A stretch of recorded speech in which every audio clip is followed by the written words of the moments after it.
కానీ ఆయన బాధ ఏంటంటే నా పెద్ద కొడుకు మీద ఇంత బాధ్యత పడదు. ఈడు చదువుకున్నాడు కదా, నువ్వు చదువు వాడు అయ్యాడు కదా, నువ్వు కూడా అలాంటి అడిగేవాడు.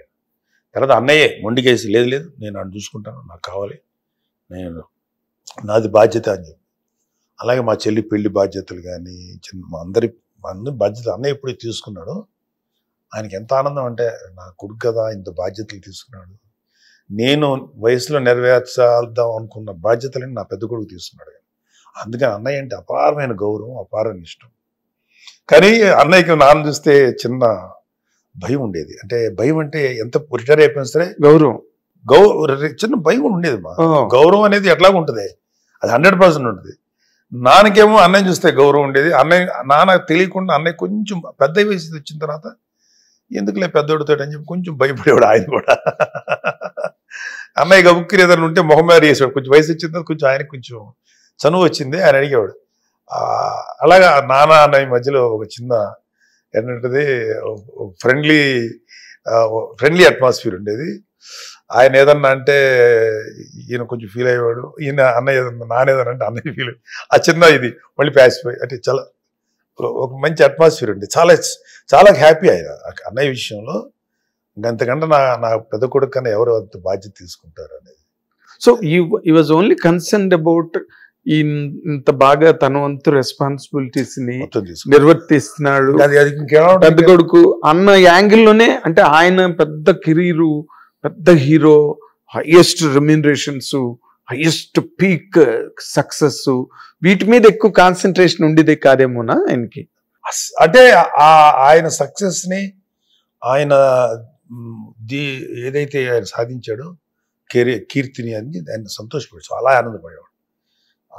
ఎంత ఆనందపడాడు అంటే ఆఖరికి ఆయన హైలీ ఇండిపెండెంట్ పర్సనాలిటీ. ఎవరి దగ్గరికి వచ్చాడు. అలాంటిది మా అన్నయ్య అడిగాడు, నాన్న రా నాన్న, నువ్వు అమ్మ ఎక్కడ ఉంటే నెల్లూరులో ఎలా ఉంటారు, రిటైర్ అయిపోయావు కదా, వచ్చారా నా దగ్గర ఉండంటే అన్నయ్య మాట కాదనలేక వచ్చేసాడు.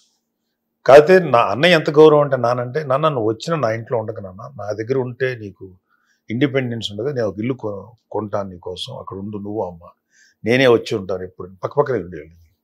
అలాగా ఆ నాన్నకి ఇవ్వాల్సినటువంటి ఒక ప్రత్యేకమైనటువంటి రెస్పెక్ట్, ఆయన ఇండిపెండెంట్ యాటిట్యూడ్ ఆలోచన ఉంచుకుంటూ తన దగ్గర ఉంచుకున్నాడు. ఫెంటాస్టిక్. ఇప్పుడు పవన్ కళ్యాణ్ గారు మీకన్నా కొంచెం దూరమే ఆయనకి, ఎందుకంటే ఆయన మంచి ఫైర్ లేదు బ్రాండ్ లో ఉన్నప్పుడేమో బాగా వెరీ చిన్నపిల్లడు వాడు. తర్వాత వాడంటే ఎందుకో నాన్నకి ఒక రకం ఎట్లా అంటే పెద్ద కమ్యూనికేషన్ ఉండేది కదా Kalyan Babu. That's what I am saying. కానీ కళ్యాణ్ బాబు కూడా మా నాన్న తాలూకు స్పిరిచువల్ థింకింగ్ అంటావా వాటెవర్, అది కళ్యాణ్ బాబుకు ఉంది. ఇద్దరు they use to share certain philosophical. నాన్న ఆటోబయోగ్రఫీ ఆఫ్ యోగి కానీ లేకపోతే పరమహంస, ఇవన్నీ కళ్యాణ్ బాబు కూడా చదివేసేవాడు కూర్చొని. సో అక్కడి నుంచి వాళ్ళిద్దరు కనెక్టివిటీ అయ్యారు. ఒక్కోసారి ఇద్దరు కూర్చునేవాళ్ళు, నాన్న కళ్యాణ్ బాబు. వీళ్ళిద్దరు కూర్చొని నాన్నకి మాట్లాడటానికి ఏముండదు, వీడికి మాట్లాడటానికి ఏముండేది కదా, ఇద్దరు ఒకటలా ఒకరినొకరిలా చూసుకుంటా they spent each others company in silence. తర్వాత వెళ్తానంటే వెళ్ళారు.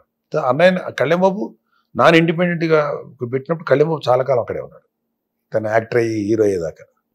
అవును, ఫాదర్ మదర్ దగ్గర ఉన్నాడు. ఇప్పుడు కళ్యాణ్ బాబు ఇప్పటికీ అంటే ఆ సందర్భం అవునో కాదో తెలియదు కానీ ఒక జర్నలిస్ట్ ఎవరో అడిగారు, కళ్యాణ్ బాబు ఒరేషియస్ లీడరు అంటే ఆ సందర్భం అవుద్దా చెప్పాలి, బట్ అట్లీస్ట్ నీలాంటి వాడు కానీ చెప్తే అర్థం అవుతుంది. ఒక కొడుకు గురించి చెప్తున్నాడు ఆయన కళ్యాణ్ బాబు. అది ఇంటర్వ్యూ ఉంది నాంది, జర్నలిస్ట్. మా చిన్నోడండి ఏం మాట్లాడు, సైలెంట్గా ఉంటాడు. ఆ పుస్తకాలు మాత్రం 2 లక్షల రూపాయలు వర్త్ ఆఫ్ బుక్స్ ఉన్నాయి వాడి దగ్గర, అవి చదువుతాడు. అని కొన్ని బుక్స్ చూపించాడు, చాలా valuable. Those books are worth of 2 lakhs those days. 2 లక్షల రూపాయలు వర్త్ అంటే ఎన్ని బుక్స్ ఉంటాయి. కట్ చేస్తే ఎవడో జర్నలిస్ట్ ఎవడో కూడా తెలియదు, మరి సినిమా జర్నలిస్ట్ ఎవరో 2 లక్షల పుస్తకాలు చదివేసాడు నా కొడుకు అని చెప్పాడని మా నాన్న అన్నాడని రాశాడు. 2 లక్షల రూపాయల పుస్తకాలకి తెలియదు ఆ జర్నలిస్ట్ రాసేటోడికి. దాన్ని చాలా మంది ఆయన్ని కళ్యాణ్ బాబుని విమర్శించడానికి వాడేటువంటి ఒక పనికి మాలిన అస్త్రం. ఎవడన్నా చదువుతాడు 2 లక్షల పుస్తకాలు, చెప్తాడు ఎవడన్నా. నా కొడుకు దగ్గర 2 లక్షల రూపాయలు వర్త్ ఆఫ్ ప్రూఫ్స్. ఇది ఆ చిన్న రిపోర్టింగ్ జర్నలిస్ట్ చేసే ఒక మిస్టేక్. కళ్యాణబాబు నోరు తెరిచి ఏనాడు చెప్పలా, మేము ఎప్పుడు చెప్పలా. అంటే కళ్యాణబాబు గురించి చెప్తూ ఆ మాట అన్న సందర్భం అది. ఆ కొడుకు బాగా చదువుతాడు నా చిన్న కొడుకు అనే ఫీలింగ్ అనుకుండేది. ఆ ఆధ్యాత్మిక చింతన అంతా ఉండేది ఇద్దరికి మధ్యలో ఆ అవగాహన. నాకు మా నాన్నకి ఎలా ఉండేదంటే ఆయన కొంచెం సీరియస్ నేచరు, నాదే కొంచెం ఫన్నీగా ఉంటాను, జోవియల్ నేచర్. ఎక్కువగా ఆయన జోక్లేసి నవ్వించేవాడిని. నా కంపెనీ అంటే ఆయనకి ఎంటర్టైన్మెంట్. బాగా నవ్వించేవాడు. నేను ఏదో ఒకటి చెప్పాను, మరి ఏం చెప్పి నాకు ఆయన నవ్వుతుంటే సంతోషపడేవాడు. ఎస్పెషల్లీ ఆయన లాస్ట్ డేస్లో హాస్పిటల్లో పాపం బెడ్ మీద ఉన్నప్పుడు, ఇంకోటి ఉన్నప్పుడు ఐ నెవర్ షోడ్ మై ఏమంటారు దాన్ని, ఆ బాధను ఎప్పుడు చూపించేవాడు కదా, లోపల ఉండేది.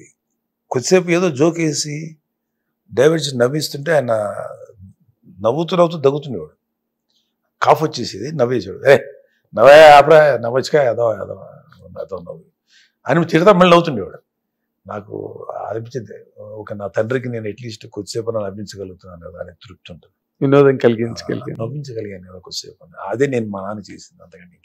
అంటే ఇప్పుడు మీరు ఇందాక చెప్పిన వాటిలోనే పెద్ద కొడుకు చూస్తే బ్రహ్మాండమైన మ్యాచ్ స్పీర్లెస్ సక్సెస్ చూసారు. కానీ ఎప్పుడు కూడా ఆయన ఎప్పుడు మాట్లాడాలి, బాబు నువ్వు సక్సెస్ సాధించావు. ఆయన భయం ఏంటంటే దిష్టి తగులుతుంది భయం ఆయనకి. ఆ మాట అంటానికి ఎందుకని లేవాడు కదంటే, ఇప్పుడంటే ఆ కాన్సెప్ట్లు పోయినాయి. కానీ అప్పట్లో ఏమో నా కొడుకు గురించి అంటే దిష్టి తగులుతుంది, తల్లిదండ్రుల దిష్టి ముందు తగులుతుంది అంటారు కదా. భర్తృహరి ఉంది కదా, అవును కథ వాడు చంపేద్దాం నా కూడా ఇప్పుడు నన్ను ఎప్పుడు గౌరవించడు నాన్న అని చెప్పి బెడ్ కింద దాక్కొని కథించుకుని కూర్చుంటే, ఎవరండి కొడుకు ఇంత సాధించాడు, ఎప్పుడు వాడిని మెచ్చుకోరేంటండి, అంత కవి వాడు అని. కాదే మెచ్చుకుంటే ఆయనకి ఆయుక్షణం అని చెప్పి భయమే నాకు. చచ్చిపోతే ఏమైనా అవుతుందని భయం నాకు. అందుకని నేను వాడిని అప్రిషియేట్ చేయను పబ్లిక్లోను విడిగాను. నా కొడుకు కన్నా గొప్ప కవి ఎవరు ఉన్నారు అవును అంటే, ఆడు భర్తృహరి నా తండ్రిని చంపేద్దాం కత్తి పట్టుకున్నాడు, బయటకు వచ్చి నాన్న నన్ను క్షమించు, నా మీద నీకు ఇంత గౌరవం అనిపిస్తుంది, కాలు మీద పడిపోయాడు. తెలుసు కథ నీకు, తెలుసు. నాకు శిక్షించాలని అంటాడు. సరే అత్తగారింట్లో నేను కాపురం చేసి అదే నీకు శిక్ష. సో అలాగే ఏ తండ్రి అంతే. మా నాన్న అంటే ఒక తండ్రి అప్పట్లో అందులో స్పిరిచువల్ పర్సన్. నాన్న ఏమవుతుందో కొడుకు ఎక్కడ తీసి తగులుతుంది అసలు మాట్లాడాడు. కానీ ఆఫ్ ది రికార్డ్ తెలుసు, నా అన్నయ్యకి తెలుసు మా నాన్న గురించి. మా నాన్న ఎలా మాట్లాడతాడు, మా నాన్న ఎంత సంతోషపడుతుంటాడు, ఎంత ప్రైడ్ ఫీల్ అవుతున్నాడు అనేది నాన్నకు కూడా తెలుసు, అదే అన్నయ్య కూడా తెలుసు. చిరంజీవి గారిని చూస్తే ఆ ఫీలింగ్, పవన్ కళ్యాణ్ గారిని చూస్తే మంచి రీడర్, స్పిరిచువల్ అవుట్లుక్. అండ్ వీడికి ఏంటి ఇంత ఉంది, వీళ్ళు ఇంత ఆలోచన ఉంది. సేమ్ నాన్న క్యారెక్టర్ వాడు కూడా విపరీతమైన జాలి ఇదే ఇన్ని కదా, అవి ఎక్కడో ఆయన ఐడెంటిఫై అయ్యాడు వాడితోటి తెలియకుండా. అంటే స్పిరిచువల్ థింగ్. మీరు మిమ్మల్ని చూసి ఏ రకమైన ఇది ఉండేది కదా, ఒక కమెడీని చూసినట్టు నన్ను చూస్తే మా నాన్నకి ఈడేదో ఒకటి నవ్విస్తాడులే అని. నిజంగానే అలా చేసేవాడు, నవ్వించేవాడు. ఈ likes to spend my time in my company. నాతో స్పెండ్ చేయటం ఆయనకి ఇష్టం ఉండేది. Hero, spiritualist, comedy.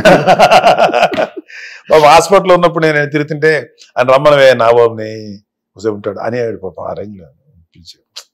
అప్పుడు ఇప్పుడు అంటే మనకి ఎంతసేపు గడుపుతాం తల్లిదండ్రుల దగ్గర, మనం బతకాలి కదా. కానీ అది ఆన్సర్ లేని క్వశ్చన్. హిట్ టీవీ యాప్, ఇందులో short news, live news, entertainment shows, movies, digital magazines తో పాటు మీ జిల్లా వార్తలను కూడా ఫ్రీగా చూడొచ్చు. ఇంకెందుకు ఆలస్యం, వెంటనే హిట్ టీవీ యాప్ ని డౌన్లోడ్ చేసుకుని ఫ్రీగా ఎంటర్టైన్మెంట్ పొందండి. Hit TV app. Hit TV app. Please download hit TV app. Hit TV app ని ఫ్రీగా డౌన్లోడ్ చేసుకుని ఎంజాయ్ చేయండి. మీకు నచ్చిన ఎంటర్టైన్మెంట్ కోసం హిట్ టీవీ యాప్ ని ఫ్రీగా డౌన్లోడ్ చేసుకుని ఎంజాయ్ చేయండి. హిట్ టీవీ యాప్ ని డౌన్లోడ్ చేసుకుని ఆస్వాదించండి, ఆశీర్వదించండి. ఇంతమంది సెలబ్రిటీలు హిట్ టీవీ యాప్ ని డౌన్లోడ్ చేసుకోండి అని చెప్తున్నారంటే ఎంత మంచి యాప్ ఆలోచించండి. అమెరికా అమెరికా అమెరికా అమెరికాలో చదవాలనుకునే వాళ్ళకి విశ్వసనీయమైన పేరు మన శౌర్య కన్సల్టెన్సీ. UK లో 1 year masters, UK లో 1 year masters, 2 years work permit up to 5 years visa. Contact Saurya Consultancy. Contact 89851 89851.